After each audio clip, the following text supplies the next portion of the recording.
Since Final Fantasy has been getting a lot of spin-off announcements for the last couple of months, such as the Pixel Remaster, the Battle Royale within the realm of Final Fantasy VII lore, which is a bit wild, but I'm looking forward to the game and hopefully the Battle Pass won't become utter cancer, which brings me to today's topic spin-off, and this is Before Crisis Final Fantasy VII.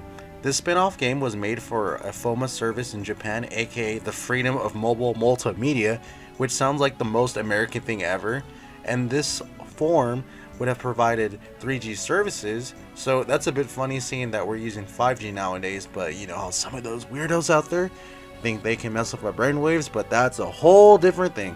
But anywho, this game was developed by Square Enix and released in 2004 and later on the Swiss web. That's a title in 2007, which is a bit wild seeing that this is a little peek into the future for Final Fantasy mobile scene. And I know a good buddy of mine who has been really into Dissidia, but me personally, I got sort of tired of it after a while, but I do get the appeal of it.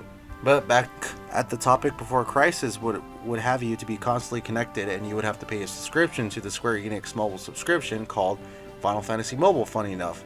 And the craziest thing for me that this service was officially ended on 2018, so that's a crazy scene that it managed to survive this long.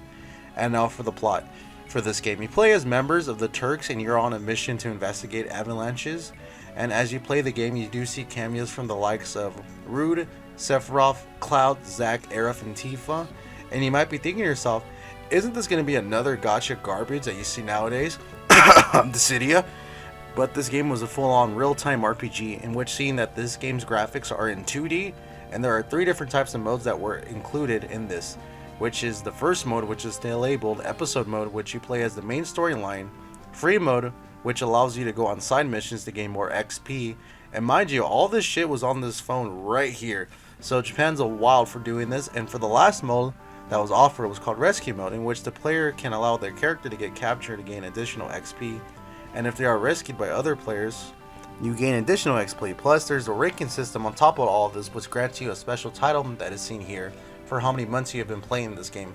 Not to mention there were OVAs that were made to promote this game, but unfortunately this game is still lost due to the mobile service being cancelled, as mentioned before, and the only real footage that we have here is from username Valentine, who has footage of the English subtitles for the first chapter of this game, so maybe in the future we might see some of these characters brought into the light, but at the end of the day we can only hope for the best. So it's a bit cool seeing that maybe in the sometime future we might get another revival of this game, or we may get some aspects that are going to be put into these later announced games, such as that Battle Royale we're talking about, or maybe a few mentions of the whole.